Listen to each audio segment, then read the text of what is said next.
जय श्री राधे, हरे कृष्णा। आप सभी भक्तों को कार्तिक मास की, जिसको दामोदर मास भी कहा जाता है, बहुत बहुत बहुत शुभकामनाएं। आज से प्रारंभ हो गया है कार्तिक का महीना, जो हमारी श्रीमती राधा रानी के लिए, श्री ठाकुर जी के लिए बहुत ही प्रिय है। सबसे पहले जान लेते हैं कि इसको दामोदर मास क्यों कहा जाता है। तो इस महीने में हमारे दामोदर ने, यानी हमारे श्री ठाकुर जी ने बड़ी प्यारी प्यारी लीलाएं करी हैं, जिनमें से एक लीला आती है। एक दिन हमारे लाला यशोदा मैया के पास आते हैं और कहते हैं, मैया मुँह को बड़ी भूख लगी है। हमारी यशोदा मैया अपने स्तनों का लाला को पान कराने लगती हैं, और जैसे ही लाला को स्तनों का पान कराती हैं और मन में सोचती हैं, मेरा लाला कितना प्यारा लगता है। देखिए, हमारी यशोदा मैया जो है वो 3 प्रकार की भक्ति करती हैं, मनसा, वाचा, कर्मणा। मन में केवल कृष्ण का ही चिंतन करती हैं। वचनों से अगर कुछ बोलती हैं तो वो केवल कृष्ण की ही बातें करती हैं। कर्म केवल कृष्ण की प्रसन्नता के लिए करती हैं। इसीलिए हमारी यशोदा मैया को शुद्ध भक्त कहा जाता है। हमारी मैया यशोदा कृष्ण को दुग्ध पान करा रही हैं। इतने में मैया यशोदा को याद आया कि मैंने तो चूल्हे पर दूध चढ़ाया है, कहीं उफन के ऊपर ना आ गया हो। और मैया लाला को दूध पिलाते पिलाते वहीं जमीन में पटक कर और दूध देखने के लिए भाग जाती हैं। तो हमारे लाला की आंखें लाल हो गईं गुस्से से। लाला मन में सोचते हैं, मैया को दूध इतना प्रिय है, अपना पूत प्रिय नहीं है। हमारे लाला बड़े गुस्से में वहीं पास से एक बड़ा सा पत्थर उठाया, और जितनी भी हमारी यशोदा मैया की आंगन में मटकियाँ रखी थी, लाला ने एक एक करके सारी मटकियाँ तोड़नी शुरू कर दी। जितना भी मक्खन था, जितना भी दूध था, सारा बंदरों को खिलाने लगे। हमारी मैया को जैसे ही आवाज़ आई, मैया भागी भागी आई। देखा, लाला ने सारी मटकियाँ तोड़ दी। मैया ने एक छड़ी उठाई, और लाला ने जैसे ही देखा कि मैया आ रही है, लाला आगे आगे पीछे हमारी यशोदा मैया। इतनी प्यारी झांकी है, कितने प्यारे दर्शन है। कन्हैया आगे आगे भाग रहे हैं। जब मैया भागते भागते थक गई, मैया ने कहा, लाला रुक जा। हमारे कन्हैया कहते हैं, मैया तू मारेगी तो ना। मैया कहती है, नाना लाला मैं तेरी पूजा करूंगी, रुक तो सही। और हमारे कन्हैया और भी तेज भागने लगे। जब कन्हैया ने देखा कि मेरी मैया थक गई हैं, तो मेरे लाला खुद ही रुक गए, और मैया ने लाला को पकड़ लिया।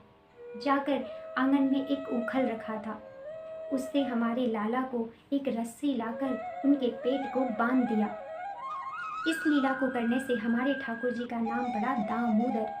दाम का अर्थ होता है रस्सी, और उदर यानी पेट। हमारे ठाकुर जी को मैया यशोदा ने रस्सी से बांध दिया, इसीलिए हमारे ठाकुर जी का नाम पड़ा दामोदर। और ये दामोदर लीला हमारे ठाकुर जी ने इसी महीने में की थी, कार्तिक के महीने में। इसीलिए महीना बहुत खास है। और भी बड़ी प्यारी लीलाएं हमारे ठाकुर जी ने इस महीने में की हैं। जैसे इसी कार्तिक के महीने में हमारे लाला ने छोटी उंगली पर गोवर्धन पर्वत को उठाया। इसी महीने में तुलसी शालिग्राम का विवाह होता है। इसी महीने में दिवाली होती है। इसी महीने में गोपाष्टमी आती है। तो ये सारी लीलाएं इसी महीने में हमारे ठाकुर जी ने किया। इसलिए हमारे ठाकुर जी को ये महीना बहुत प्रिय है। श्रीमती राधा रानी को ये महीना बहुत प्रिय है। कहते हैं, दामोदर मास में हम अगर थोड़ी सी भी भक्ति करते हैं तो उसका हमें अनंत गुना फल प्राप्त होता है। हमारे कई जन्मों के पाप इस महीने में थोड़ी सी भक्ति करने से नष्ट हो जाते हैं। कहते हैं, इस महीने में दीपदान अवश्य करना चाहिए। इस दामोदर महीने की जितनी भी व्याख्या की जाए, जितना भी वर्णन किया जाए, उतना कम है। हमारे शास्त्र भरे पड़े हैं। ये कुछ नियम है जिन पर हम चर्चा करते हैं। कुछ नियम हम सभी लोगों को पालन करना है। आज से ही हम सबको प्रारंभ कर देना है। मैं भी पूरी कोशिश कर रही हूँ कि पूरे महीने इन सब नियमों का पालन करूँ। तो आइए जानते हैं कौन से वो नियम हैं जो हम लोगों को पूरे कार्तिक के महीने में पालन करना है, बहुत सावधानी से। तो सबसे पहला नियम है कि हमें ब्रह्म मुहूर्त में उठ जाना है। थोड़ा मुश्किल है, लेकिन हम लोगों को बड़ी सावधानी रखनी है। जैसे बच्चे के एग्ज़ाम है, वो पूरे साल लापरवाही करता है, लेकिन जब उसका एग्ज़ाम का टाइम आता है तो वो पूरा कंसंट्रेट अपनी पढ़ाई पे करता है। उसी प्रकार हमारे लिए भी ये महीना है। इस महीने में हमें बहुत सावधानी से पूरे नियम करने हैं, क्योंकि ये हमारी राधा रानी को खुश करने का सबसे अच्छा महीना है। इस महीने में हम अपनी राधा रानी को बड़ी आसानी से प्रसन्न कर सकते हैं। तो सबसे पहले इस महीने में हमें ब्रह्म मुहूर्त में उठने का नियम लेना है। दूसरा है, ब्रह्म मुहूर्त में हमें स्नान कर लेने हैं। तो हमें जितनी भी पवित्र नदियां हैं, गंगा, यमुना, कावेरी, उन सब का फल हमें घर पर ही स्नान करने से प्राप्त हो जाएगा। तो इस महीने में हमें अपने घर पर ही ब्रह्म मुहूर्त में स्नान कर लेना है। स्नान करके अपने ठाकुर जी की सेवा करनी है। अपने ठाकुर जी का नित्य जैसे हम उनका श्रृंगार करते हैं, उनके स्नान करते हैं और उसके बाद हम उनकी आरती करते हैं। तो पूरे महीने दीपदान करना है ठाकुर जी को।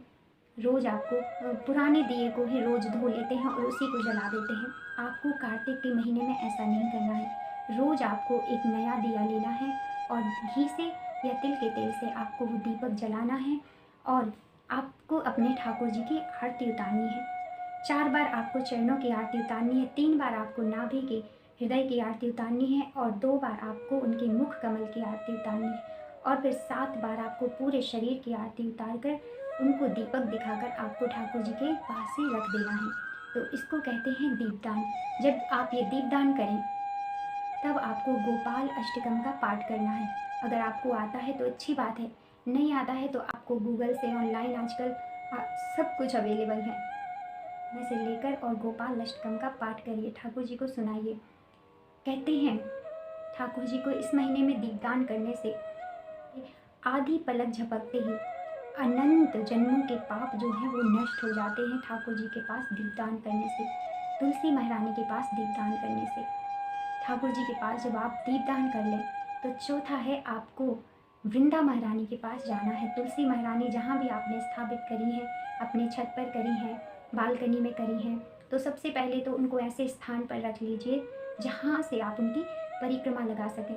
तो सबसे पहले तुलसी महारानी को आप सुंदर वस्त्र पहना दें, उनकी आप दीपक से आरती उतारें, उनको दीप दिखाएं, उनको दीपदान करें और उसके बाद आपको परिक्रमा लगानी है। जो भी श्लोक आपको आता हो तुलसी महारानी का वो आप करें। अगर वो नहीं आता है तो ओम नमो भगवते वासुदेवाय, हरे कृष्ण कृष्ण कृष्ण हरे हरे, हरे राम राम राम हरे हरे, इस महामंत्र का आप जप करते हुए परिक्रमा लगा सकते हैं। और अगर कुछ भी आपको नहीं आता है तो आप श्री राधा श्री राधा श्री राधा करते हुए भी परिक्रमा लगा सकते हैं। तो आपको तुलसी महारानी की रोज़ परिक्रमा करनी है पूरे कार्तिक के महीने में। रोज़ आपको तुलसी महारानी को दीपदान करना है। अगर दोनों टाइम हो सके तो बहुत अच्छा है, अगर एक टाइम हो सके तो एक टाइम आप तुलसी महारानी को दीपदान जरूर करें। हमारे अनंत जन्मों के पाप आधी पलक झपकते ही जब हम तुलसी महारानी को, श्री ठाकुर जी को दीपदान करते हैं तुरंत नष्ट हो जाते हैं। अगर हमसे इस जन्म में भी कोई पाप हो जाता है, जाने अनजाने में, तो हम रोज़ ही कोई ना कोई पाप करते हैं, किसी का दिल दुखाते हैं, कभी हमारे हाथ से कोई चींटी मर जाती है, ये सब भी पाप है। तो जाने अनजाने में जो भी हमारे पाप होते हैं तत्क्षण वो सारे पाप नष्ट हो जाते हैं। आप प्रतिदिन ये नियम बनाएं कि कार्तिक के महीने भर आप दीपदान करेंगे। इस महीने में आपको सात्विक भोजन ही पाना है। प्याज, लहसुन, उड़द की दाल, ये सारी चीज़ें जो तामसी प्रवृत्ति को बढ़ाने वाली हैं, जो काम क्रोध को बढ़ाने वाली है, ईर्ष्या जलन जो पैदा करती है, उन सब का हमें इस महीने में त्याग करना है, उनको नहीं खाना है। और किसी एक चीज़ जो आपको बहुत ही पसंद है, जैसे किसी को पनीर बहुत पसंद है, जैसे किसी को बाहर की चीज़ चाउमीन पसंद है, तो उसका आपको त्याग करना है। और इस महीने के समाप्त होते ही फिर आप वो चीज़ अपने घर में सात्विक तरीके से बनाइए, बिना प्याज लहसुन के, और ठाकुर जी को भोग लगाकर फिर आप उसको पाइए। तो वो आपका कार्तिक के महीने का व्रत हो जाएगा। ठाकुर जी ये नहीं कहते कि आप भूखे रहिए या खाली पेट रहकर आप भक्ति करिए। आपको अगर व्रत रखना ही है तो आप किस चीज़ का व्रत रखें? आप निंदा ना करें, आप किसी की चुगली ना करें, आप किसी से द्वेष भाव ना रखें, आप किसी पर गुस्सा ना करें, आप किसी का दिल ना दुखाएं, आप किसी की हिंसा ना करें, किसी का अहित ना करें और मन में किसी के प्रति गलत विचार ना रखें। अगर आपको व्रत करना है तो आप इन चीज़ों का व्रत करिए। भूख तो आप इन सब चीज़ों का व्रत करिए। ऐसे लोगों से दूर रहिए जो आपसे किसी की निंदा करते हैं, आपसे किसी के बारे में बुराई करते हैं, तो इन सब चीज़ों में जो उलझाते हैं, ऐसे लोगों से आप थोड़ा दूर रहिए। इस महीने में ज़्यादा से ज़्यादा आप नाम जप करिए, ज़्यादा से ज़्यादा भगवान का संकीर्तन करिए। पूरे परिवार को आप बिठा लीजिए, हरि नाम का संकीर्तन करिए। हरे नामैव केवलम कलौ नास्तेव नास्तेव नास्तेव गतिरन्यथा। कलयुग केवल नाम आधारा, सुमर सुमर नर उतरहि पारा। कलयुग में केवल और केवल आपको कुछ नहीं करना है, केवल हरि का नाम गाइए, केवल हरि का भजन करिए। उसी से आपका कल्याण होगा, उसी से आपको ठाकुर जी की प्राप्ति हो जाएगी। तो आपको ज़्यादा से ज़्यादा भजन करना है, ज़्यादा से ज़्यादा भगवान का सत्संग सुनना है। इस महीने में आपको इस बात का बहुत ध्यान रखना है। और भी लोगों को आप इन चीज़ों के बारे में बताइए। अगर आप भजन करते हैं तो 2-4 लोगों को और बिठा लीजिए, तो इससे ठाकुर जी बहुत प्रसन्न होते हैं। उनकी भक्ति का प्रचार करते हैं, तो इससे हमारे ठाकुर जी श्रीमती राधा रानी बहुत प्रसन्न होती हैं। हमें ब्रह्मचर्य का पालन करना है। हो सके तो इस महीने आप ज़मीन पर सोएं। कहा जाता है कि ज़मीन पर जब हम सोते हैं तो हमारे मन में अच्छे विचार आते हैं। तो इस महीने में कोशिश करें कि आप ज़मीन पर ही सोएं। आप दान करें, ज़्यादा से ज़्यादा जितनी आपकी सामर्थ्य है आप ज़रूरतमंदों को आप दान करें। इस महीने में आपको गौ सेवा करनी है। वैसे तो आपको हमेशा ही गौ सेवा करनी चाहिए, लेकिन इस महीने में तो आपको गौ सेवा ज़रूर करनी चाहिए। अगर आपके घर में आपके आस पड़ोस कोई गाय हो तो उसको पेट भर के भोजन कराइए, उसको अपने हाथों से मालिश करिए, क्योंकि हमारी गाय माता में 33 कोटि देवी देवता विराजमान है। तो हमारी गाय माता तो साक्षात हमें दर्शन दे रही हैं। हमारे ठाकुर जी को गाय माता बहुत प्रिय है, तो आप उनकी सेवा करेंगे तो हमारे ठाकुर जी आपसे बहुत प्रसन्न होंगे। तो गौ सेवा आपको इस महीने में करना है। आपको इस महीने में किसी भी वैष्णव अपराध से बचना है। किसी भक्त की आपको निंदा नहीं करनी है, अपराध नहीं करना है, किसी से गलत नहीं बोलना है। आपको धाम अपराध से बचना है। धाम के बारे में आप ऐसी बात मत बोलिए जिससे कि आपको अपराध लगे। और हो सके तो इस महीने में आप धाम वास करिए, चाहे वो 1 दिन करें चाहे 2 दिन करें। आप श्री धाम वृंदावन जाइए, 1-2 दिन वहाँ रह कर आइए। हमारी वहाँ पर यमुना महारानी है, उनको आप दीपदान करिए। वहाँ जाकर आप हमारे श्री ठाकुर जी के दर्शन करिए, परिक्रमा लगाइए, तो इसका बहुत ही फल है। तो इस कार्तिक मास का जितना वर्णन किया जाए उतना कम है। एक छोटी सी वीडियो में उसका वर्णन नहीं हो सकता। कुछ नियम मैंने आप सबसे शेयर करे हैं जो मैं भी पालन करूंगी, और आप सबसे भी रिक्वेस्ट करती हूँ कि आप सब भी इन नियमों का पालन करें। अगर कुछ नियम ही इनमें से हम पालन करेंगे तो हमारी राधा रानी तो बहुत कृपालु है। उन्हें तो बरसाने वाली कहा जाता है, वो तो दोनों हाथों से लुटाने के लिए खड़ी हैं। तो बस देर है तो हमारे जाने की।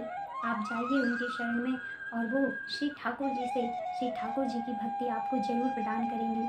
तो हमारी श्री राधा रानी का ये प्रिय महीना है कार्तिक मास, तो आप सभी इस महीने का लाभ उठाइए। हम पर राधा रानी की अनंत कृपा है, हम स्वस्थ हैं, हमारा शरीर स्वस्थ है, हम ये सारे नियम कर सकते हैं, तो क्यों ना हम इस महान अवसर का लाभ प्राप्त करें। तो आप सब भी इन नियमों का पालन करें और हमारी श्रीमती राधा रानी को श्री ठाकुर जी को प्रसन्न करें। अगर आप सबको ये वीडियो अच्छी लगी हो तो अपने परिवार में दोस्तों को भी इन नियमों का पालन करने के लिए कहें। और चैनल अगर सब्सक्राइब नहीं किया है तो आप कर लीजिए अगर आपको ये वीडियो अच्छी लगी हो तो। जय श्री राधे, हरे कृष्णा।